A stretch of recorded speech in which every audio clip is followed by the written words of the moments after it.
por Virginia García Acosta, quien estaba muy entusiasmada desde hace meses esperando esta presentación.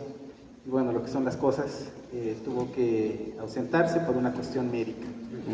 En fin, sin embargo, nos envía un mensaje que en un momento pondremos para que podamos escucharla. Ella está bien, en términos generales, justamente en rehabilitación, y bueno, manda muchos saludos. Y están aquí para presentar dos eminentes especialistas en el tema, en los temas, porque son muchos temas los que abarca este libro: Ricardo Faguaga Hernández y Luis Eduardo Pérez Ortiz Cancino. Leeré las semblanzas de los tres presentadores, porque en su mensaje Virginia hace una brevísima presentación, y lo que esperamos a ver si llega más público. Les recuerdo que al final hay un cóctel para que puedan acompañarnos y platicar además con los presentadores y abundar más en los temas, y así les damos tiempo de que compren el libro. Aquí hay suficientes. En fin, Virginia García Acosta, antropóloga social e historiadora mexicana, es profesora investigadora del Centro de Investigaciones y Estudios Superiores de Antropología Social, CIESAS, desde 1973. Sus áreas de especialidad son antropología e historia del riesgo y de los desastres en México y América Latina. Es miembro de número de la Academia Mexicana de la Historia, donde ocupa el sillón número 5 desde 2013, de la Academia Mexicana de Ciencias desde 1987 y del Sistema Nacional de Investigadores con nivel 3 desde 2004. Ha publicado como autora individual y coordinadora más de un centenar de artículos o capítulos de libros en México y en el extranjero, así como 27 libros, entre ellos La pequeña edad de hielo a ambos lados del Atlántico, episodios climáticos extremos, terremotos, erupciones volcánicas y crisis, coordinado con Armando Alberola, de 2021, y Tlalolin, La Tierra en Movimiento, registros de temblores en códices mesoamericanos, con Gerardo Suárez, en 2021 también, editora de la revista Memorias de la Academia Mexicana de Historia en 2021 y este año. Por su parte, Ricardo Faguaga Hernández estudió Antropología Social en la Escuela Nacional de Antropología e Historia, la ENA, la maestría en Historia en el Colegio de San Luis, Colsan, y es candidato a doctor en la Historia de América Latina por la Universidad de California, San Diego. Fue presidente del Consejo Directivo en 2017 a 2019 del Colegio de Etnólogos y Antropólogos Sociales, el CEAS, de México, y fue secretario de la Comisión Directiva de 2017 a 2020 de la Asociación Latinoamericana de Antropología, ALA. En la actualidad es parte de los comités directivos o comisiones directivas del World Council of Anthropological Association y del World Anthropological Union. Los temas que aborda Faguaga Hernández son variados, pero tienen como eje principal los pueblos indígenas del siglo XVIII y la primera mitad del siglo XIX. Se ha especializado en las economías indígenas y su espacialidad en diversos territorios, con especial énfasis en San Luis Potosí, Chiapas y Guatemala. También ha realizado investigaciones sobre historia de la cartografía e historia de la estadística, con especial énfasis en los primeros manuscritos nacionales. Elabora su propia cartografía histórica y utiliza sus mapas para su análisis geoespacial de las economías indígenas.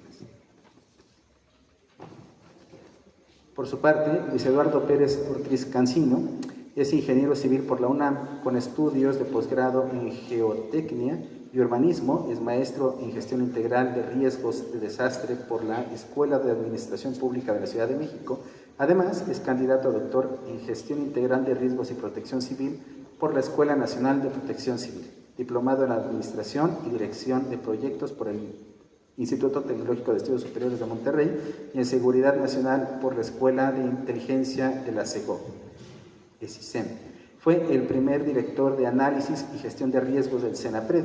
Presidió el Consejo Científico Asesor del Fondo Nacional para la Prevención de Desastres, FOPREDEN. Ocupó el cargo de director de gestión de riesgos en la Secretaría de Desarrollo Social Federal en el área de Desarrollo Urbano y Ordenación de Territorio. Exdirector general de Protección Civil en la Delegación Iztapalapa, donde coordinó el Sistema Múltiple de Alertamiento Temprano, SMART.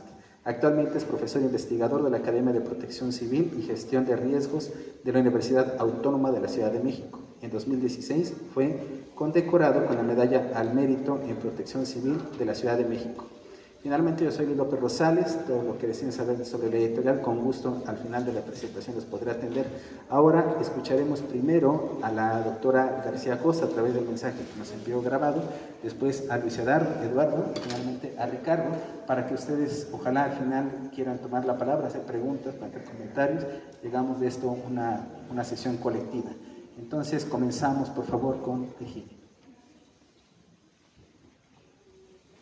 Muy buenas noches y muchas gracias por estar presentes con nosotros esta noche de fiesta, para la presentación del libro La antropología de los desastres en América Latina, estado del arte. Yo me disculpo de antemano, pero por motivos médicos, por una intervención quirúrgica de emergencia, no esperada, ¿verdad? Si no, no hubiera sido de emergencia, es que no puedo estar con ustedes. Pero les quiero platicar un poquito, aunque sea de esta manera, de este libro y de sus características y de por qué surgió. La antropología de los desastres es una disciplina de la antropología que viene desarrollándose en los últimos años y en las últimas décadas ha tenido fuerza, particularmente en América Latina, al llevar a cabo trabajo de campo que llevamos a cabo los antropólogos y darse cuenta de manera directa de cómo ocurren las cosas, de cómo ocurren esto que estudiamos que se llaman desastres. Entonces era conveniente tener un escrito que reuniera la información de diferentes países de América Latina, porque aunque parecemos un bloque, tenemos grandes diferencias entre nosotros. Entonces ustedes encontrarán en este libro las realidades de 11 países de América Latina, de cómo se ven los desastres desde la antropología. Yo le pedí a cada uno de los autores que dividiera su trabajo en 3 partes. Primero, que nos hablara del estado de la antropología en su país. Segundo, que nos hablara de la antropología de los desastres en su país, si existía, si no existía y cómo existía. Y en tercer lugar, cómo ha evolucionado esa antropología de los desastres y cuáles son las propuestas que hay en concreto para que esta antropología de los desastres pueda ser más útil a enfrentar esto que nos ocurre con frecuencia y que no tiene que ver nada más con las amenazas naturales. Los desastres no son naturales, decimos con frecuencia, sino que se asocia a la presencia de una determinada amenaza natural con ciertas condiciones de vulnerabilidad y riesgo, que son los que provocan finalmente el desastre. Quiero agradecer profundamente a los 2 presentadores, a Ricardo y a Luis Eduardo, que están aquí hoy al pie del cañón, a pesar de que yo no puedo estar. Muchísimas gracias por haber leído y pensado en el libro y transmitir al público presente lo que ustedes hayan reflexionado. Muchas gracias a Gedisa por la edición de este libro, que la verdad le quedó muy lindo, a las coeditoras, 3 centros públicos de investigación, el CIESAS, mi propia institución, el Colegio de la Frontera Norte y el Colegio de Michoacán, que se sumaron al esfuerzo ahora en tiempos de vacas flacas para los centros de investigación y poder publicar este libro de manera conjunta. Y al gerente editorial y al gerente de promoción de Gedisa, que han sido unos grandes acompañantes en todo este proceso de editar, publicar y ahora promocionar este libro. Espero que lo disfruten, que tengan una feliz tarde. Es una tarde de fiesta y disfruten lo que yo estaré con ustedes en espíritu. Muy buenas noches.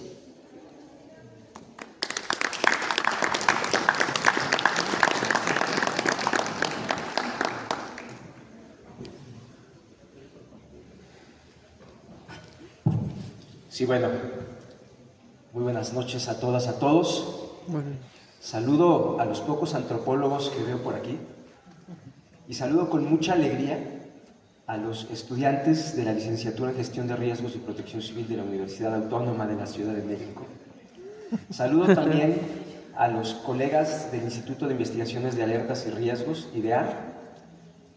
Saludo a los colegas también del Colegio de Profesionales en Gestión de Riesgos y Protección Civil de la República Mexicana, a los estudiantes de maestría y algunos egresados del doctorado en Protección Civil de la Escuela Nacional de Protección Civil en Chiapas.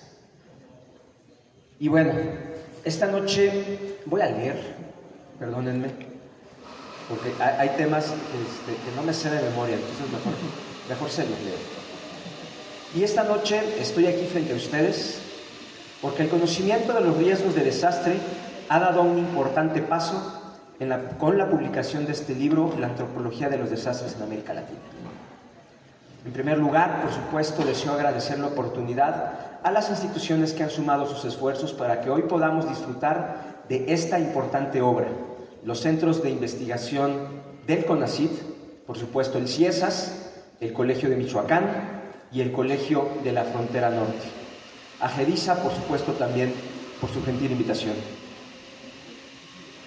Y sin lugar a dudas, tenemos que agradecer, por supuesto, a Virginia García Costa, la coordinadora de este libro, y que, bueno, ya escucharon, por motivos de salud no se encuentra el día de hoy con nosotros. Y algunos de ustedes tal vez se pregunten por qué un ingeniero civil participa en la presentación de un libro de antropología de desastres. Lo mismo pensé yo mientras lo estaba leyendo, la verdad. Y la respuesta se encuentra en la esencia misma del asunto que nos convoca esta noche. Porque como todos aquí sabemos, el riesgo de desastre es un objeto de estudio y de gestión eminentemente complejo que requiere de la conjunción de muchas disciplinas y de múltiples saberes, incluidos los de las mismas personas que habitan en situación de riesgo de desastre. Por este motivo, deseo hablar humildemente a nombre de varios ingenieros que veo por aquí y a nombre de los colegas de otras disciplinas distintas a la antropología. De hecho, deseo invitarles a leer la obra que para mí ha resultado un cofre lleno de tesoros que sinceramente no he podido digerir en su totalidad. Así las cosas, sabemos que el riesgo de desastre es un futuro negativo, creíble, que involucra daños, pérdidas y gastos adicionales que resultan de manera simultánea para una parte importante o para toda una comunidad. Por todos es sabido que los modelos más actuales representan el riesgo a partir de un conjunto de evidencias causales del mismo. Estas son el peligro, los bienes expuestos y sus vulnerabilidades. Las ciencias naturales y aplicadas han dado importantes avances para conocer los peligros, entendidos como capacidades destructivas de la naturaleza y la actividad humana, y una combinación de las mismas, conocidas estas últimas gracias a las ciencias sociales como amenazas socionaturales. Los peligros se pueden conocer por su intensidad, su área de afectación y la frecuencia con la que se repiten en el tiempo. En el mismo sentido, los bienes expuestos son el conjunto de seres vivos y de cosas que se ubican dentro del área de afectación de los peligros. Además de ellos, los bienes expuestos tienen un valor que se puede expresar en términos económicos, en términos estratégicos y en términos afectivos. De ahí deriva el hecho de que los únicos que podemos expresar el valor estratégico o afectivo de los bienes somos las personas, propietarios que usamos y vivimos alrededor y amamos en muchas ocasiones estos bienes. Las vulnerabilidades son características de los bienes expuestos que les hacen susceptibles a sufrir un daño. Esas, como menciona Virginia García, se pueden analizar mediante un enfoque sincrónico, es decir, en el presente, como factor de riesgo o como daños ya materializados en el desastre. Pero también, nos dice la autora, se deben investigar desde el enfoque diacrónico, mirando al pasado y reconociendo que son el resultado histórico de procesos sociales, culturales, económicos, institucionales y ambientales principalmente. Así, gracias a las ciencias sociales, hoy sabemos que mediante la idea compartida ya por muchos, que los desastres son el resultado de un proceso de construcción social. Hechas las acotaciones anteriores, deseo compartir con ustedes algunos de los tesoros que he descubierto en este libro. Para comenzar, el prólogo, escrito por el doctor Anthony Oliver Smith. En ese prólogo descubrí que el verdadero pionero de los estudios antropológicos de los desastres fue un cubano, Fernando Ortiz, mediante su publicación de 1947, conocida como El Huracán, su mitología y sus símbolos. Cita también el doctor Oliver Smith la importancia de la Red de Estudios Sociales en Prevención de Desastres en América Latina, conocida por todos nosotros como la Red, porque gracias a ella comenzó el proceso de gestión de una antropología de los desastres desde el sur global. Tristemente, también el doctor Oliver Smith menciona y nos recuerda que el proceso de crecimiento de la antropología de los desastres en la región no ha sido homogéneo, y esto se debe particularmente porque muchos antropólogos se asociaron con los movimientos de liberación, lo cual trajo violencia hacia estos profesionales, dando por resultado el exilio de muchos de ellos y la muerte también de algunos de ellos por su ideología. Lo mismo ocurrió en otros países violentados por la imposición de dictaduras militares. Por su parte, en la introducción, Virginia García Acosta nos recuerda la complejidad de los desastres. Cito, que como procesos multidimensionales de alta complejidad que se materializan en el espacio y en el tiempo a partir de eventos específicos, pueden ser aprehendidos bajo la perspectiva holística de la antropología.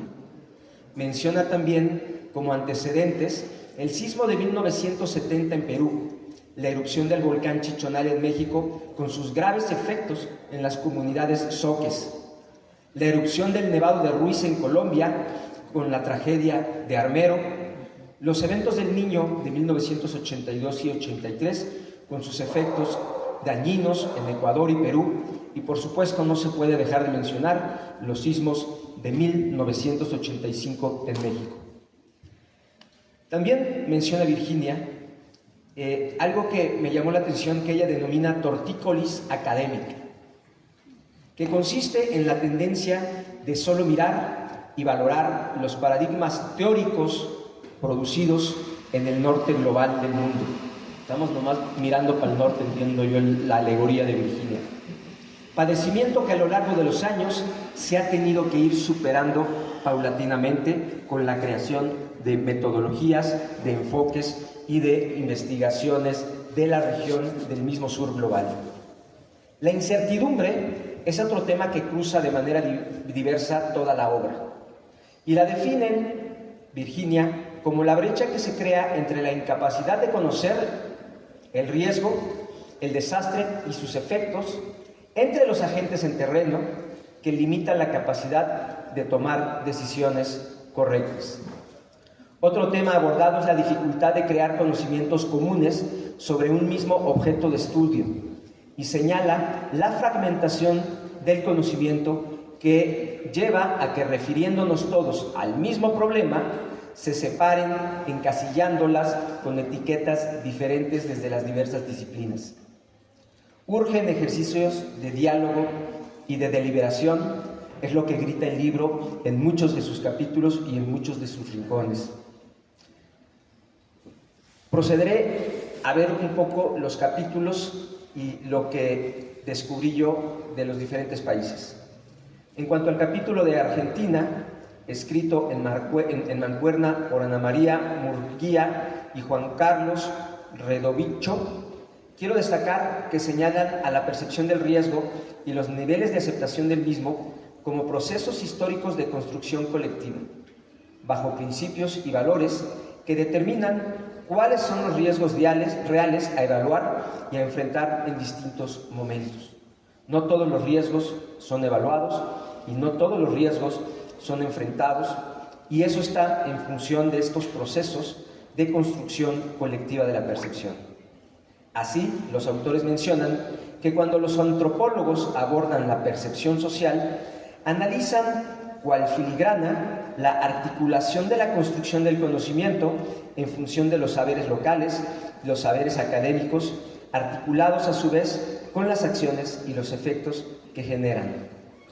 Finalmente, citan que en equipos interdisciplinarios el rol más habitual que asume o le asumen al antropólogo es el de mediador entre las percepciones de riesgo de los pobladores y de los funcionarios.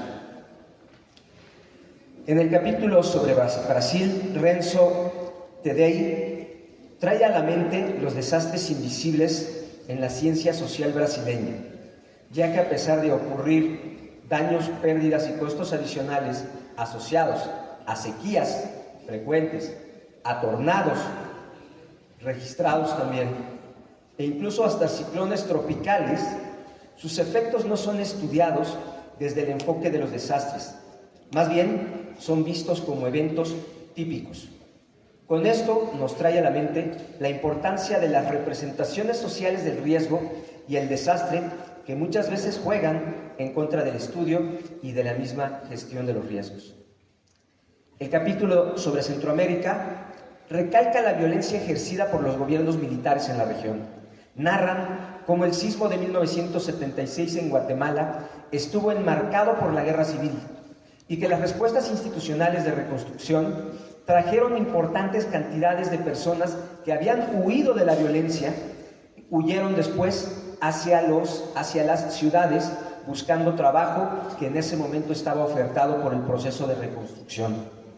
Asimismo, mencionan los procesos de prejuicios posteriores a las personas que llegaron a esos asentamientos, que fueron tachados como barriadas marginales, integradas por delincuentes y malhechores.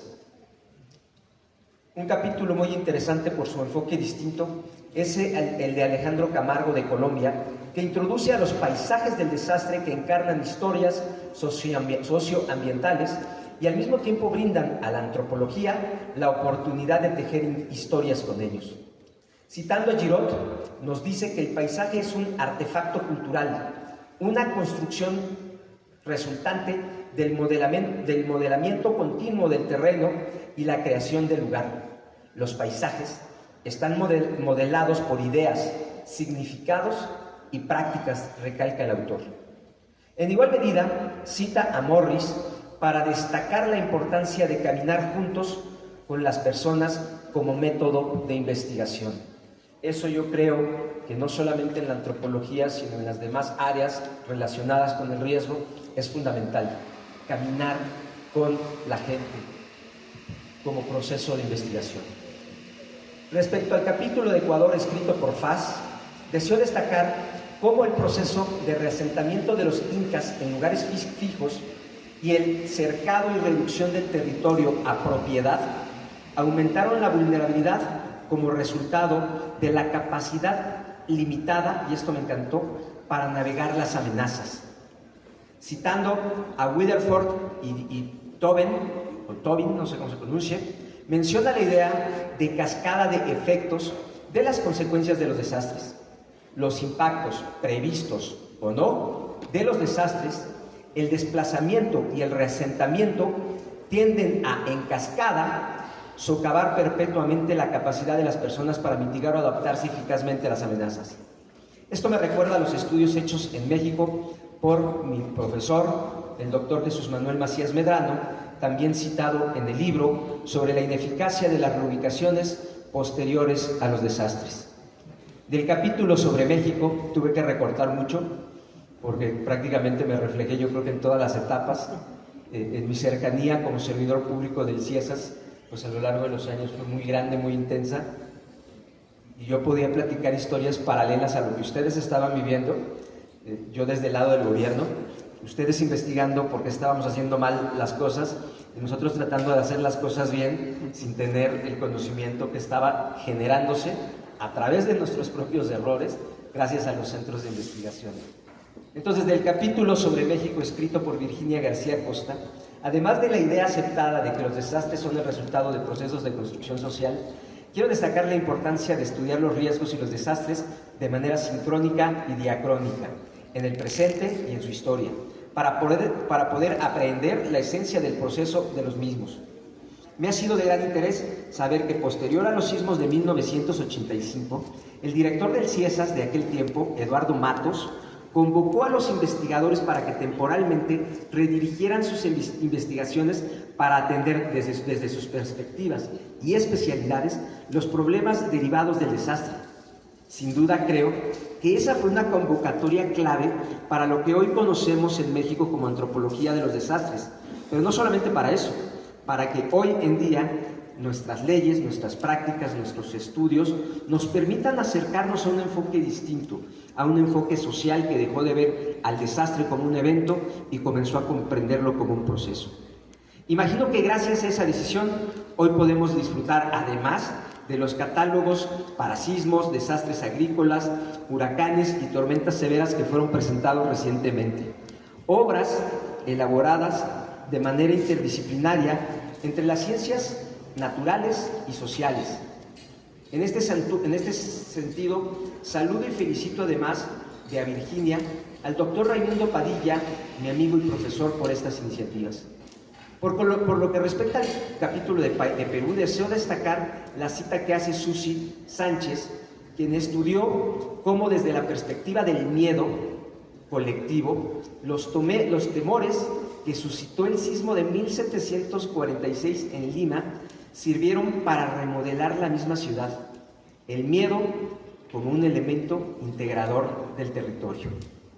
Respecto a Uruguay, Javier Tax explora el caso de las sequías y destaca lo que acabamos de ver en Monterrey. Más allá de la percepción cotidiana, la sequía como disrupción no puede entenderse sin reconocer los cambios históricos en la forma de producción. Por ejemplo, la necesidad de aumentar el número de cabezas de ganado por unidad de tierra para satisfacer las necesidades del mercado uruguayo. Ya voy a sentir culpa cada vez que vaya a un restaurante uruguayo por un corte. Finalmente, Rogelio Altés, de Venezuela, nos recuerda que fueron investigadores de la región quienes pusieron el giro interpretativo más decisivo en el tema. Los desastres no son naturales. Desde su perspectiva personal, porque le tocó vivirlo, desde su perspectiva personal recuerda la tragedia del Estado Vargas en 1996, que sirvió como escuela abierta y que permitió estudios, tesis, trabajos de campo y varias publicaciones especializadas. Finalmente, destaca Rogelio Altés que en 2009 se crearon las asignaturas de Antropología de los Desastres en la Universidad Central de Venezuela. También menciona estudios en la Universidad de los Andes, en Mendoza, Venezuela. Y bueno, aquí deseo abrir un paréntesis para citar a María Rodríguez, conocida en México por muchos de nosotros, que entre 2011 y 2018 desarrolló una profunda investigación sobre la plaga de langosta que azotó Venezuela en las últimas décadas del siglo XIX. Algo que me llamó la atención es que el libro no tiene conclusiones, o sea, no hay un apartado de conclusiones, porque es una joya. Yo lo que acabo de sintetizar es solamente algunos de los elementos que a mí me llamaron la atención, porque en realidad es demasiado amplio el número de temas, los datos, joyas que tanto a los investigadores, desde la antropología de los desastres, como a los gestores de riesgo, nos tendrán que servir para aprender, para hacer un mejor trabajo desde nuestro ámbito profesional también, y por supuesto para cumplir con la misión que yo creo que todas y todos aquí tenemos, que es reducir el sufrimiento evitable de las personas que terminan expuestas o involucradas en el contexto de un desastre. Es todo, les agradezco mucho su atención y por supuesto la oportunidad de haber leído el libro. Léanlo, sí está muy bueno y van a aprender mucho. Gracias a todas y a todos.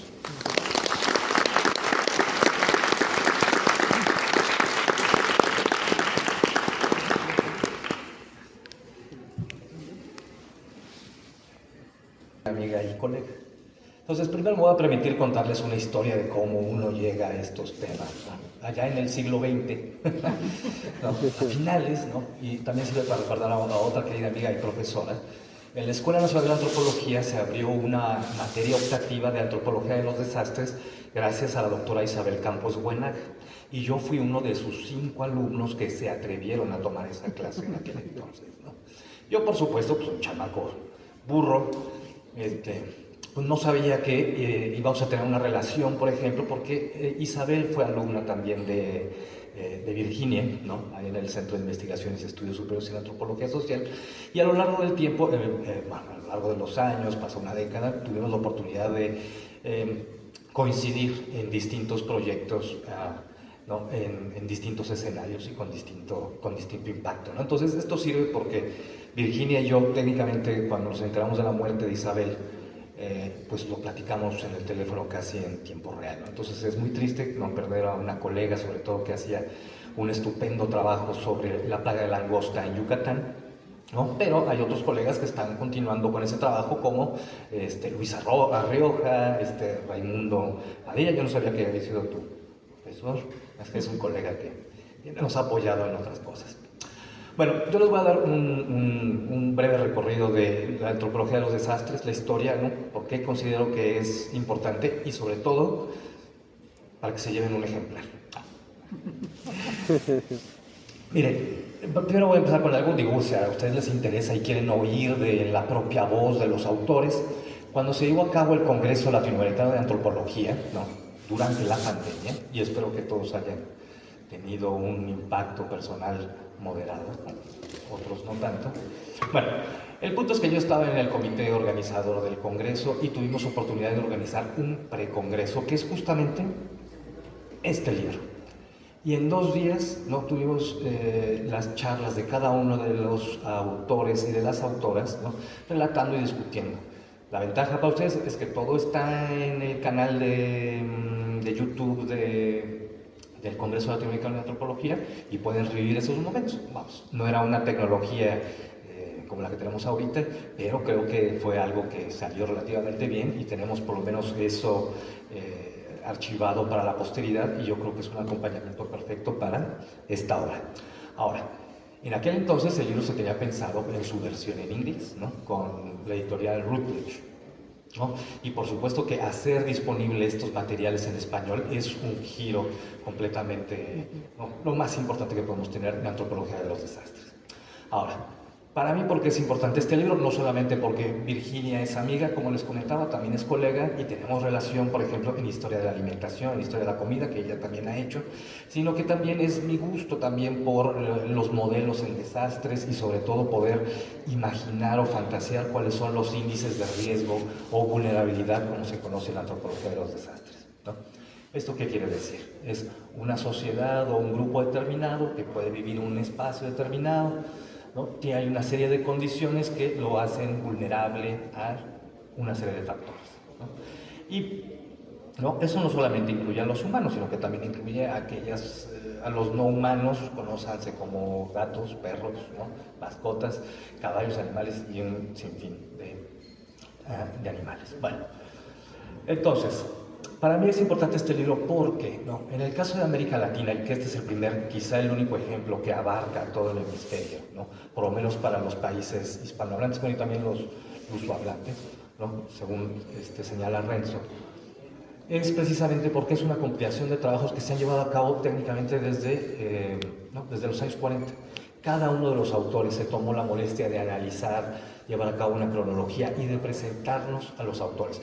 Ahora, ojo, no es una bibliografía comentada, sino que es un análisis de cada uno de los trabajos que además, vamos a decir que nos digieren una gran cantidad de conceptos, ¿no? Teorías y sobre todo un contexto histórico para los detalles o para los que no tenemos fresca o la referencia de la historia nacional muy particular, lo cual nos lleva un pequeño recorrido para poder entender qué es lo que está pasando por cada uno de estos los países.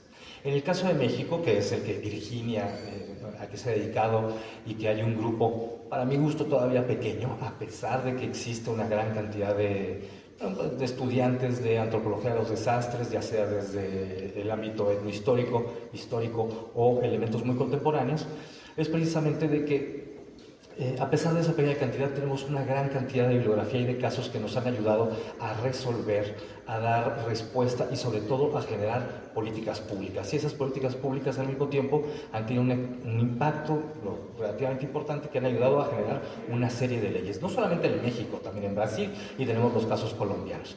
En el caso, por ejemplo, de Guatemala, ¿no? Que bueno, ustedes no tienen que saber, yo tengo una relación muy especial con Guatemala por mis investigaciones. Es precisamente donde por ahí señala el autor, que es muy, no quiero decir chistoso, pero es algo que todos los que trabajamos en Guatemala lo sabemos, ¿no? Guatemala es uno de los países más estudiados, más medidos, ¿no? Con más trabajo de campo, ¿no? Todos los países han estado ahí, Estados Unidos, Inglaterra, Europa, España, México, ¿no? Pero pocas veces se ha realizado la investigación al ámbito local. Y eso es justamente lo que conecta ese trabajo, el de Guatemala con el de Virginia, ¿no? Ella cuando hace referencia al sur global, ¿no? Nosotros, otro tipo de países, no solamente es esa línea invisible que nosotros podríamos imaginar, ¿no? Justamente la tortícula académica, ¿no? Ver hacia el norte, ¿no? Sino que en particular el sur global se refiere a un estado del arte, cómo llevamos a cabo las cosas, cómo llevamos a cabo las investigaciones, ¿no? Porque obviamente, digo, hay una gran cantidad de temas en antropología e historia de México, de América Latina, que han sido estudiados una y otra vez, han sido revisados, han sido editados, ¿no? Pero en el caso de América Latina, de antropología de los desastres, los trabajos se dan, ¿no? A partir de, bueno, ustedes lo mencionan, a partir de que suceda un desastre, ¿no? Lo cual, obviamente, muchos pueden ser prevenidos si existiera la voluntad política, si existieran otras formas de llevar a cabo no solamente proyectos de urbanización o de legislación, sino que es también poder convencer a las personas, ¿no? Aquí hay un factor humano constante con el cual tenemos que trabajar. Entonces, este libro es lo que les va a dar ese ámbito. Es un espectro muy amplio, sí, dividido por estados nacionales o por países también, cada uno con sus aportes. Ahora, hay algo muy interesante que se menciona, o es un eje transversal que sucede a lo largo del libro, ¿no? Y yo a veces lo leo así, o más bien yo lo leí así, después de que una de mis gatitas mordiera la portada. Sí. Es precisamente que este también es un libro de historia de la antropología, ¿no? Y uno de los autores lo menciona. Dice, cuando nosotros leemos cada uno de los capítulos, estamos viendo la producción nacional, pero ojo, hay que tener cuidado con algo, y eso es muy importante, ¿no? En las grandes historias o en los grandes análisis de las antropologías, ¿no? Ya sea las antropologías hechas en Argentina, o las antropologías hechas en México, o las antropologías hechas en Colombia. Y en Colombia ahí es donde hace énfasis uno de los autores, es que dice, la antropología de los desastres apenas si se menciona, ¿no? Es ese pequeño chispazo por un autor de, bueno, mira, por aquí un análisis, ¿no? Pero en realidad el gran corpus o la gran importancia de estos trabajos se vuelve más o menos marginal dentro de la disciplina, ¿no? Lo cual pues, podría ser así, ya que vemos que es uno de las, digamos, no, es uno de los análisis que nos mantiene con un pie en lo, digamos, la antropología activa, pública, ¿no? Con cercanía a las personas y la cual podemos de cierta forma poder traducir, ¿no? En algo práctico, y la antropología que se convierte en teórica, metodológica, con una serie de elementos éticos, ¿no? Eso es, digamos, lo que digo, a los que nos interesa la historia de la antropología o a quienes les interesa la historia o la antropología de los desastres, va a poder encontrar en este libro, ¿no? Ahora, cada uno de los capítulos, como ya les mencioné, tiene su contexto nacional. Yo no voy a regresar a lo que ya nos contaron, ¿no? Un resumen muy rico en detalles, ¿no? Sino que es cómo cada uno de los países y sus respectivos antropólogos han abordado los diferentes problemas, ¿no? Porque a pesar de que pues podemos decir que es América Latina, cada uno de los países resuelve, ¿no? A partir de sus gobiernos, a partir de una serie de ideas y de políticas públicas, y sobre todo porque hay una geografía completamente distinta a lo largo del continente. Por eso es la riqueza de la antropología de los desastres, ¿no? Eso es lo que nos puede dar. Ahora, en términos de las historias que nosotros encontramos en el libro, ¿no? Hay cosas excepcionalmente, digamos, de historias de éxito, y hay otras, ¿no? tristísimas, ¿no? Como es el caso guatemalteco, ¿no? Los antropólogos que, ¿no?, recién están, digamos, egresando de una disciplina que costó mucho trabajo fomentar a la Universidad de San Carlos de Guatemala, ¿no?, pues son asesinados, ¿no? Y los sobrevivientes pues tienen que refugiarse o autoexiliarse en otros países, ¿no? Y eso es parte de la historia de Guatemala, no solamente la antropología, sino también la historia. Muchos colegas queridos, pues bueno, salieron corriendo y acabaron estudiando ya sea en Europa, sobre todo en Francia o en Estados Unidos, ¿no? Ahora las cosas están cambiando, pero bueno, pues ahora no se les escucha, ¿no? Si es que han estado pendientes del Twitter guatemalteco, de las noticias de Guatemala. Bueno, nosotros acabamos de estar allá, pero bueno, es por eso también estamos muy enterados del asunto. Y en el caso de México, por ejemplo, les voy a poner un caso muy tangible. ¿Dónde están los antropólogos? Todos aquí creo que tenemos una relación con el terremoto de 1985. Algunos, como yo, lo vivimos de niños, ¿no? Pero algo que, por ejemplo, Virginia rescató, y eso me correspondió a mí poderlo llevar a cabo, fue precisamente la metodología y los quehaceres cuando sucedió el terremoto y qué estaban haciendo nuestros colegas los antropólogos en aquel entonces. Yo no sé, pero un día, fue en el año 2017, después de que fueron los terremotos, Virginia me llamó y me hizo un comentario de si yo sabía dónde se encontraba una serie de expedientes con relación al terremoto del 85. Entonces yo, como presidente del Colegio de Etnólogos Antropólogos Sociales, pues dije, pues voy a ver, ¿no? Buscar en el archivo, algo debe aparecer. El tampoco se cree que es muy grande, ¿no? Es como un cuartito pequeño, ¿no? Pero hay mucha riqueza de material, ¿no? Y voilà, eureka, ahí estaba el expediente de qué es lo que hicieron los antropólogos. Entonces os voy a contar brevemente, ¿no? Al no existir un marco conceptual y un marco metodológico en aquel entonces, nuestros colegas en el 85 desarrollaron uno nuevo, ¿no? Es simplemente un alzamiento de entrevistas y sobre todo poder imaginar qué es la información que nosotros tenemos que recopilar para poder hacer frente a un desastre, ¿no? Y ese material es lo que rescató Virginia, lo digitalizó, lo presentó y lo utilizó en algunas de sus publicaciones. Aquí no lo menciona, pero, ¿no?, pero ella me entregó en propia mano toda esta información. Bueno, pues esta riqueza de material, ¿no?, es, digamos, parte del inicio de la antropología de los desastres en México, ¿no? Nuestro terremoto del 85 dio muchas publicaciones para el CIESAS, ¿no? En aquel entonces pues, salieron los 5 libros pioneros, después aparecieron otro tanto libros de historia, ¿no?, que ahorita se mencionan, de hecho los pueden encontrar por acá en la librería, creo. Los catálogos cronológicos de fenómenos meteorológicos, y ahorita ya estamos, digamos, en una tercera etapa de todos estos estudios, ¿no? Yo, por mencionar algunos, Virginia es técnicamente una de las pioneras en el país, si no es que en América Latina, ¿no?, llevando a cabo este tipo de estudios, ¿no? No solamente en el ámbito histórico, analizando fuentes, ¿no?, sino que también haciendo trabajo de campo, ¿no? Por eso les cuento todo esto, ¿no? A veces 40 años parece una gran trayectoria, pero en realidad en términos teórico-metodológicos puede ser algo que sucede y nos resuelve un montón de cosas y sobre todo lo que podemos aprender. Ahora, no sé si los antropólogos hacen todo bien, ¿no?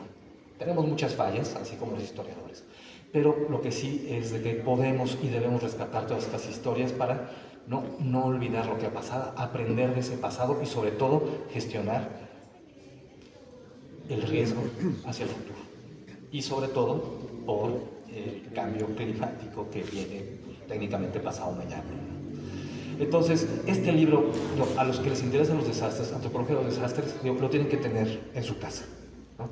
Vean los videos que existen, donde los autores dan sus opiniones. Sí, también se pelean, hay mucho chisme en esos videos, no los edité, yo estuve a cargo de eso, así que se pueden enterar de todos los chismes, ¿no?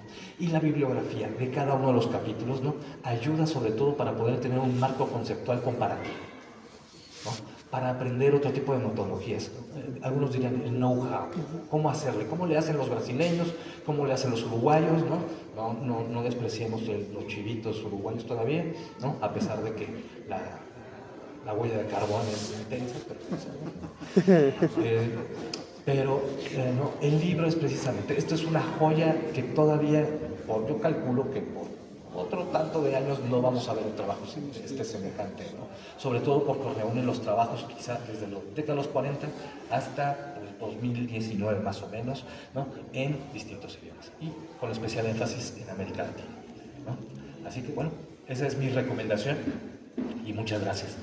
Y vamos a dar oportunidad de que si ustedes tienen alguna pregunta, comentario, algo. Quejas, sugerencias. Exacto, ¿no? Por aquí hay unos restaurantes de corte, ¿no? Uruguayos. Muchas gracias. Muy interesante. Yo tengo una pregunta. Primero que nada, un saludo y pronta recuperación a la autora. Pero quisiera hacer este cuestionamiento. ¿Qué dificultades se han encontrado precisamente para elaborar este libro cuando humanamente actualmente no nos gusta recordar? No nos gusta recordar, no nos gusta ir hacia atrás, porque encontramos ciertos datos que en algunas ocasiones es complicado digerir. Pero no sé si ha existido una dificultad efectivamente para poder publicar y para poder recopilar todos estos datos. Gracias. No sé. No sé, yo creo que es que no soy antropólogo, pero tratando de entender, a lo largo del libro hablan de muchas dificultades, ¿no? La más evidente, triste y lamentable, pues es la que tiene que ver con todo este proceso de gobiernos militares, que por supuesto cualquier persona que estuviera indagando, investigando, escuchando a la gente, pues resultaba una amenaza para los intereses de los Estados Unidos en ese momento, ¿no? Y el día de hoy, pues yo lo que puedo pensar es lo que representó la pandemia, ¿no? La dificultad para mirarnos, para dialogar, para reconocernos, para caminar y para encontrar lo que andan buscando los antropólogos, ¿no? Que es ese conocimiento de la gente. Entonces, si no te puedes contactar, me imagino que ese debe ser uno de los problemas, ¿no? Gracias por echarme el torito. Uy, mira, te lo voy a poner en distintas formas. La primera es algo, digo, que no tiene nada que ver con este libro, ¿no? Pero es algo que a mí particularmente me gusta y me llama la atención, que es sobre todo lo que nosotros conocemos como ciencia abierta y ciencia ciudadana, ¿no? Sí, existen plataformas de transparencia, existe el acceso abierto, lo voy a decir así en voz bajita, existen plataformas que ayudan a piratear libros.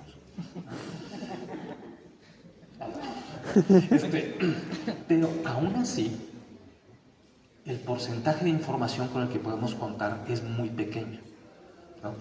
Digo, aquí va otra cuestión, digo, el pirateo de libros en español en ciertas plataformas en internet que se encuentran en el este de Europa, el porcentaje de libros en español es del 5% comparado con el en inglés, que es el 85%. Entonces, tener acceso a ese conocimiento, y sobre todo, por ejemplo, durante la pandemia, pues sí, a mucha gente lo hizo llorar sangre, ¿no? O sea, no puedo leer, había grupos en Facebook que decían, oye, a que alguien le tome fotos al libro. Pues, órale. Había otros, pues, a libros que no teníamos acceso porque eran obras que acceso solamente en una biblioteca, pero pues no estaban abiertas, ¿no? Ahora, otra cuestión, y eso tiene que ver con los datos abiertos, es precisamente de que es el acceso a la información. Dejando a un lado la pandemia, ¿no? Que estuvimos encerrados, que bueno, estamos bien. Aún así, con la pandemia tuvimos muchas dificultades por parte del Estado, ¿no? Y aquí sí, perdón, ¿no? La cuestión de los archivos, no tuvimos información, o sea, para poder trabajar, y no solamente de desastres, ¿no? Sino información para test de investigación, para poder sacar una notita, ¿no? Los archivos, no, pues no están digital, te jodes. Y así, técnicamente 2 generaciones, ¿no? Y lo que más duele es que son muy jóvenes, ¿no? De licenciatura, ¿no? Ya lo de maestría y doctorado, pues ya sacarán otra cosa, ¿no? Y el problema es, y por eso hablo de ciencia ciudadana, ¿no? ¿Y cómo le hacemos llegar esto a la gente, la ciudadana de aquí? No existen manuales de antropología para ciudadanos como tal, ¿no? Apenas estamos tocando En el caso de México, por ejemplo, el CIDE apenas acaba de abrir el doctorado de ciencia, digo, de historia pública, ¿no? Tenemos debates intensos en redes sociales sobre historia pública, ¿no? Por poner el ejemplo, tenemos que quitar una estatua de Hernán Cortés o cambiamos esto, aquello, ¿qué vamos a poner? ¿Dónde estaba la palmera? ¿No? Todo eso es historia pública, ¿no? Pero lo que nos falta es información, nos faltan datos, para mi gusto, ¿no? Nos falta todavía la antropología en la vida cotidiana, ¿no? Ahorita les digo, en 2018 en Brasil tuvimos el encuentro de todas las asociaciones del mundo, ¿no? Nos reunimos en Brasil, en Florianópolis, un congreso mundial, yo estaba ahí, ¿no? Y nos hicieron una pequeña entrevista, sobre todo así como que, ¿dónde está la antropología en tus niveles básicos de educación? Híjole, pues yo le busqué por todos lados. La UNAM tenía o tiene. Y de ahí se vuelve algo hiperespecializado. Sí, tenemos 20, 40 y tantas escuelas de antropología, ¿no? Y aquí sí, regresan a la antropología de los desastres. De ahí, solamente el Centro de Investigaciones y Estudios Superiores en Antropología Social tiene antropología de los desastres, porque Raimundo es egresado de ellos, ¿no? Y ahí en fuera, pues sí, habrá por ahí alguien perdido en Yucatán, ¿no? En Ciestas, Yucatán, ¿no? Entonces, es eso, ¿no? Ahora, si quieren una recomendación, digo, eso sí va a ser como comercial, ¿no? Por acá tienen unos libros infantiles, y aunque sean infantiles no importa. Hay uno que se llama algo así como Mi libro de bolsillo, algo para hacer. Es una traducción del Fondo de Cultura Económica, la sección de niños, y son las mejores guías para observar en la calle. Recoge piedras y escribe una historia sobre ellas, ¿no? ¿Qué tienes en los bolsillos cuando termina tu día? Todo ese tipo de cosas que nosotros para eso parece que dices, ay, pues ¿qué tengo? Pues, pesos no tengo, ¿no? Pero pues basurita, una corcholata, ¿no? Entonces lo que hace el autor, Kerry Smith se llama, ¿no? Es permitirnos imaginar y sobre todo regresar a esa inocencia y escribe algo de lo que no tenemos relación. A ver qué te puedes inventar. Claro, la antropología no es de inventar, pero sí es de observar, ¿no? De registrar y sobre todo preguntarle a la gente, ¿no? Oye, ¿por qué haces eso que te gusta? Tal vez no tengas opción, no, bueno. Y sobre todo eso fomenta un respeto a las otras personas, ¿no? Pero bueno, ya me estoy desviando. Muchísimas gracias.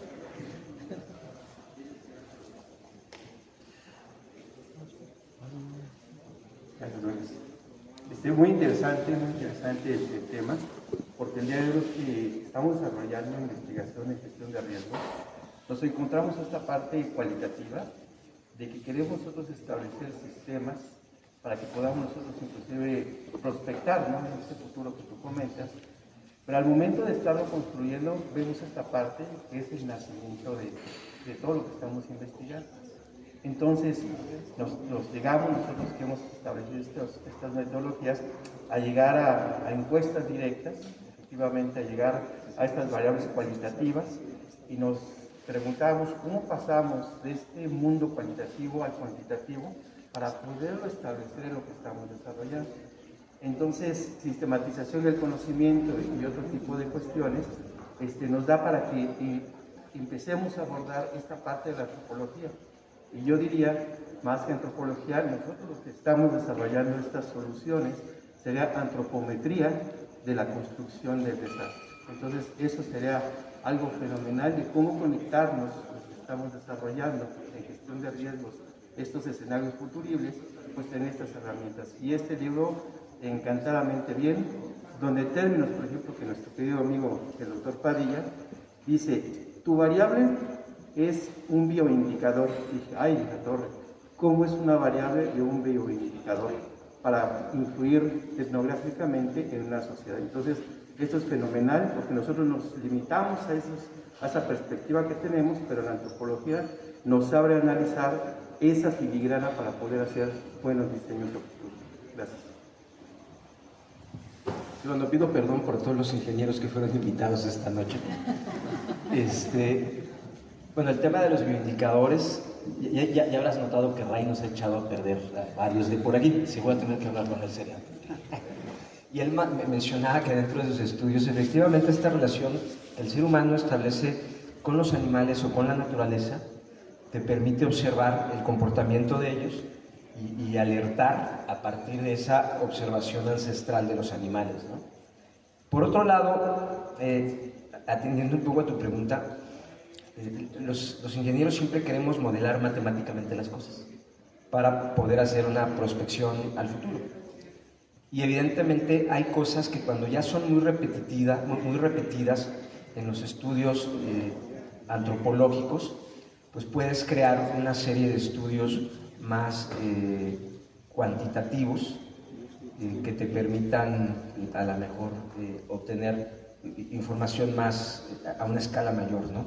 Sin embargo, a mí lo que me queda muy claro es que pues cada caso es distinto, cada persona es particular, cada cultura es totalmente diverso lo que te puedes encontrar. Aquí mismo en la Ciudad de México no es lo mismo atender un tema de inundación en Álvaro Obregón que atenderlo en Iztapalapa, ¿no?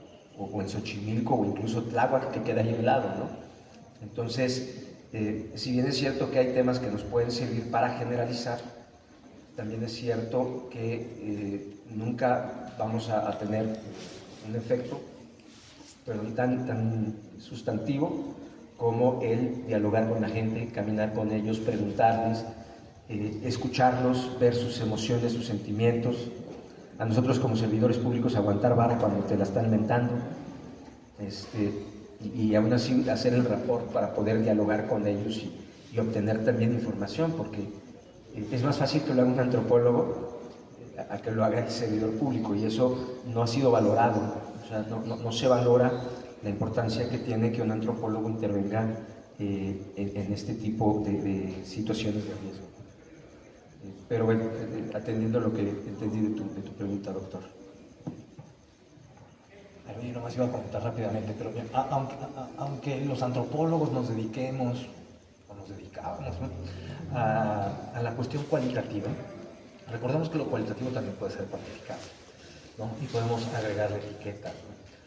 Ahora, hay un estudio que a mí particularmente me gusta mucho que hizo la BBC, ¿no?, precisamente con pandemias, si alguien lo quiere ver, en modelaje en nivel de estado, en Gran Bretaña, ahora que se murió la reina,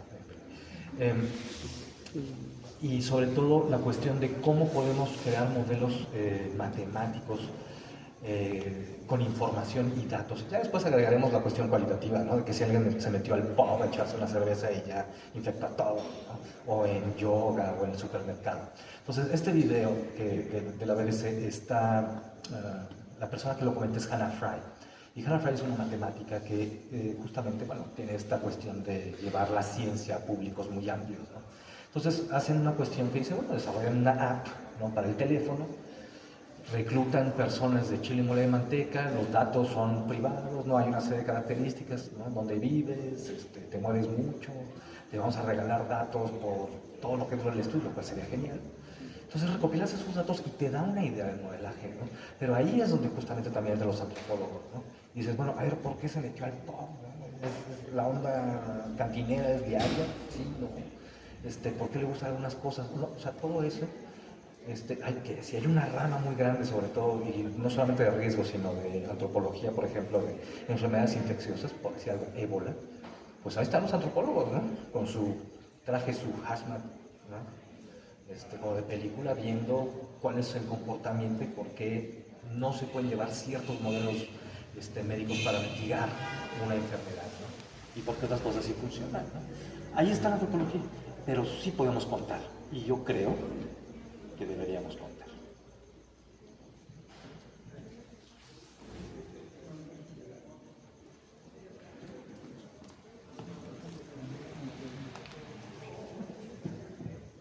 Hola, ¿qué tal? Buenas noches. Pues me da muchísimo gusto estar aquí compartiendo este espacio con ustedes.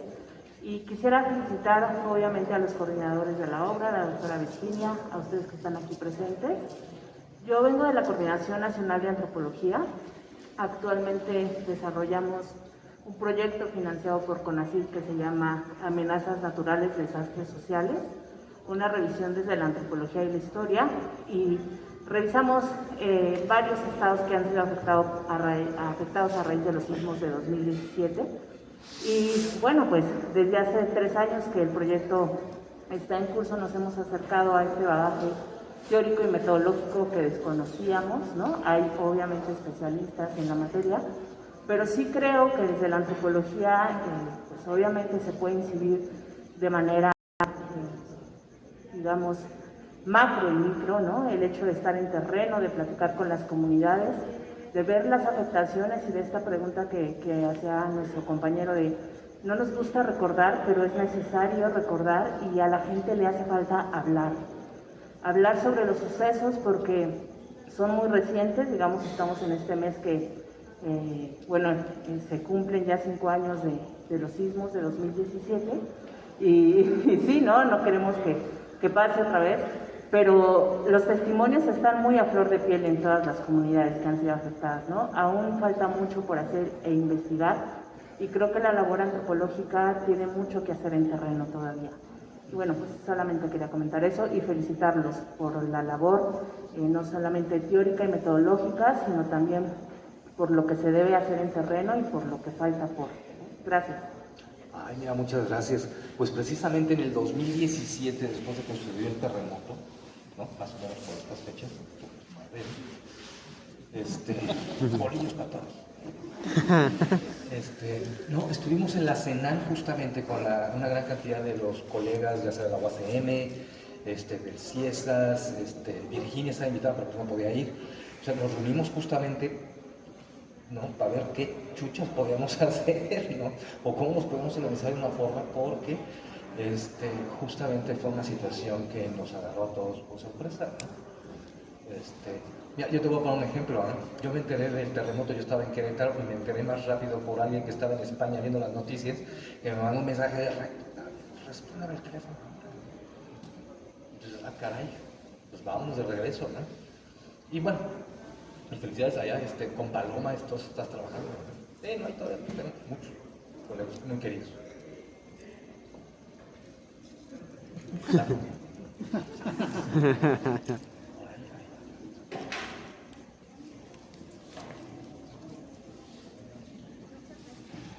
Gracias, pues, perdón.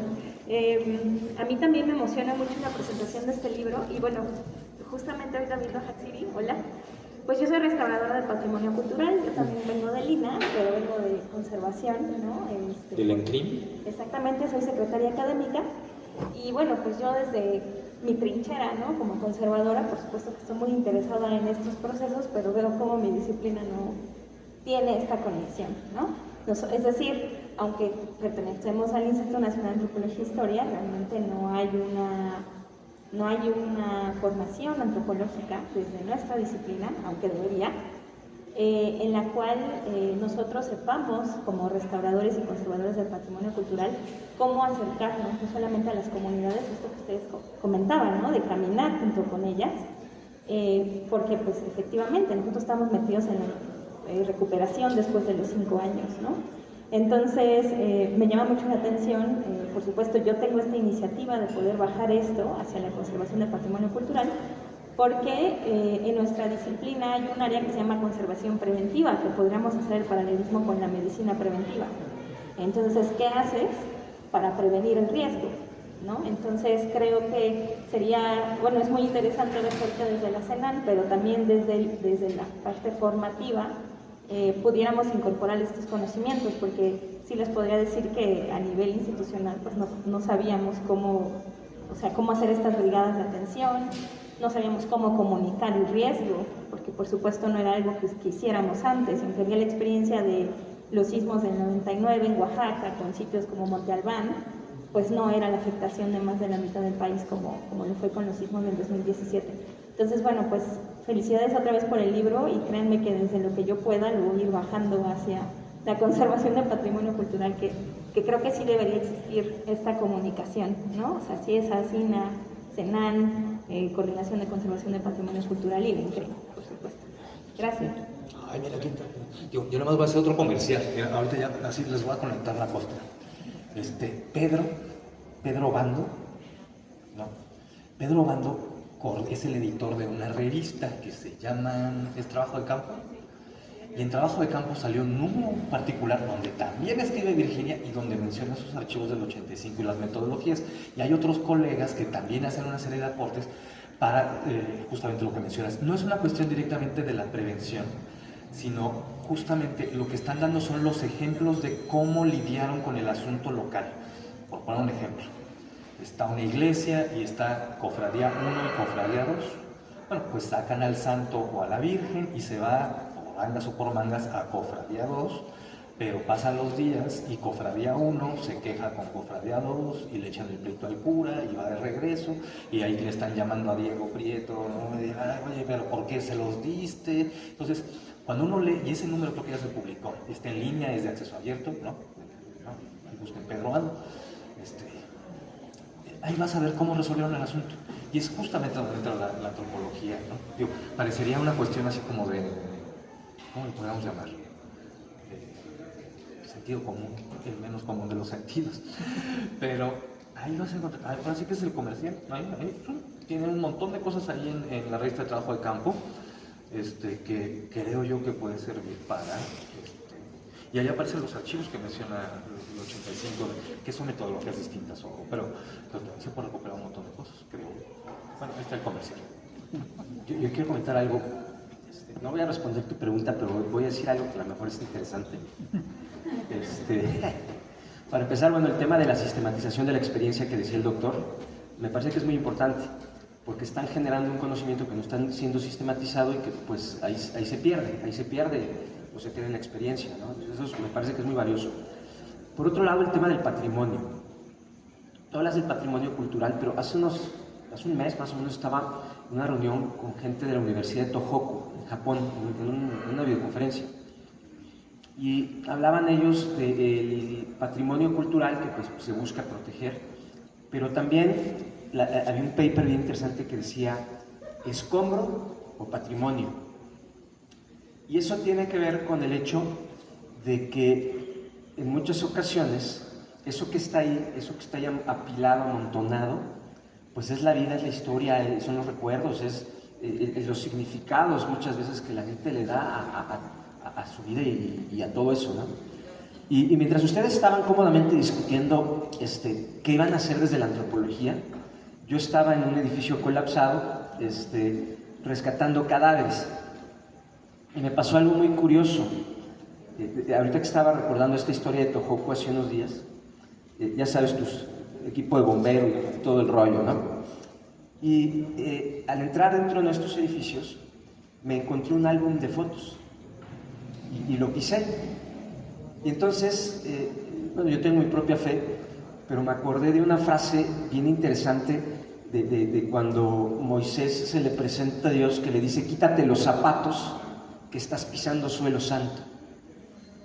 Y entonces, al darme cuenta de que estábamos pisando algo muy valioso y que lo más probable es que iba a acabar en el camión del cascajo, organizamos unas cuantas brigadas para que todo lo que encuentres, sáquenlo y coloquen, así hicimos como así como lo que ven allá atrás de las pinturas, unos escaparates para que la gente pudiera reconocer sus objetos y llevárselos, ¿no? Porque en muchas ocasiones era eso. Entonces el patrimonio, hace rato mencionaba yo que los bienes expuestos, y esto va para mis estudiantes, los bienes expuestos puedes evaluar su valor en términos económicos, estratégicos, pero también en términos de los vínculos que hemos construido con ellos, ¿no?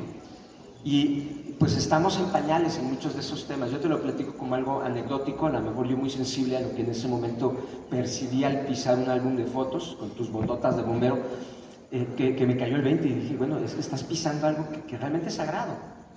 Y entonces el patrimonio cultural, por supuesto que es el que les toca a ustedes por normatividad, habría que pensar hasta dónde ese patrimonio es aplastado, hasta dónde ese patrimonio es menospreciado, porque no tiene valor económico, porque ya no sirve, ya se rompieron cosas, y perdemos el valor, el significado que tiene para las personas, ¿no? Entonces a mí me encantó el paper que literalmente dice eso, ¿no? Es patrimonio o cascajo. Y bueno, hablan de algunos casos en los cuales la gente pudo recuperar algunos objetos y en el sismo y tsunami de Tohoku del 2011, y las personas que pudieron recuperar esos objetos los colocaban como en nichos dentro de sus casas, o sea, se volvían así como la camiseta de sobrevivía al huracán Katrina, para la gente era un tema muy sensible y las personas, de acuerdo a ciertos indicadores psicológicos que pudieron hacer estos nichos, tuvieron, de acuerdo a los indicadores y todo esto que plantean en el estudio, pues tuvieron una mejor recuperación. Y eso a nivel personal lo puedes escalar al nivel de parroquia o al nivel de municipio o de país, ¿no? Entonces, hacen cosas muy bonitas y hagan las mejores y sistematicen lo que están haciendo. Es muy valioso para quienes nos dedicamos a esto, sus testimonios y por supuesto recuerdo a Isabel Campos Guanaga, que le tocó sufrir esa parte también a Isabel. Bueno, pero yo te iba a contar. Pero es que es algo que sucede mucho. Y ya con eso luego nos están viendo. No, bueno, al rato ya se reúnen y hacen unos libritos, manuales. Esta es también la oportunidad, ¿no? Me invitan. No, es precisamente de que como no tenemos algo así como archivistas anónimos, ¿no? Alguien que en el momento de que suceda un desastre diga, o sea, por ejemplo, cuando sucedían los huracanes Tulane, por ejemplo, en la Universidad de Nueva Orleans, la gran biblioteca, ¿no? O sea, a pesar de que tenían sistemas de gestión, la biblioteca acá, ¿no? La parte de abajo, yo recuerdo porque hablé con, un correo electrónico con la responsable de colecciones especiales y de archivo, Hortensia, pues técnicamente estaban nadando los manuscritos, ¿no? Bueno, y ese es un caso muy particular de una universidad que tiene X presupuesto, tiene una... Pero tampoco no existe, por ejemplo, el fomento, no solamente con la cuestión de los recuerdos. Muchos queremos recordar, y también nuestra memoria es selectiva, pero vale la pena, toda historia vale la pena. Pero la cuestión es poder encontrar el incentivo y sobre todo la herramienta para que nos podamos sentar a narrar, a hablar, a escribir, ¿no? Llevar a cabo un diario o no. Todos tenemos distintas formas de reaccionar. Pero ¿por qué menciono los archivistas anónimos? Justamente porque nadie nos enseña a llevar nuestro archivo personal. Pensamos que son grandes repositorios allá por Lecumberri, ¿no? Así, no, ahí está la historia. Pero en realidad en nuestras casas tenemos nuestros pequeños archivos, ¿no? Ya sea el acta de nacimiento, ¿no? Las cartas de cochinotas de la abuelita y con el abuelito, ¿no? Quién sabe qué cosa decía. No sé, las de mi abuela. Ahí en esa casa no era para aburrirse. Las fotografías, álbumes, objetos. No, que libros las cartas de la abuelita. Cuando sucede esto, todos nos quedamos con la idea de que para el kilo o se va a ir al relleno de quién sabe dónde, ¿no? Y yo nunca había pensado que existe una serie de libros de qué hacemos con el rubber, con el cascajo, ¿no? Porque en el cascajo se va todo, orgánico e inorgánico, recuerdos, las calificaciones, las boletas, el uniforme, todo. Y justamente hay que cambiar, creo yo, esa visión de que el patrimonio no son estas grandes cosas que están en reforma, ¿no? Sino que nosotros contamos con cada uno de nuestros pequeños patrimonios, ¿no? Que son importantes para nosotros, ¿no? Y ahí yo creo que hay todavía un tema que hay que resolver, ¿no? Que hay que enseñar sobre todo, y no en términos de las grandes teorías y metodologías, ¿no? Otra vez regreso a mi ejemplo del libro para niños, ¿no? De la Perry Smith. Son cosas muy sencillas que cualquiera lo puede llevar a cabo, cuestan técnicamente nada, ¿no? Y nos lleva a un hábito de poder generar, clasificar, organizar, y es simplemente para nosotros o para poderlo compartir con quien nosotros queramos. A fin de cuentas es nuestra vida. Pues muchas gracias. A ti, Ricardo, gracias. Qué charla tan maravillosa. Gracias, amigo.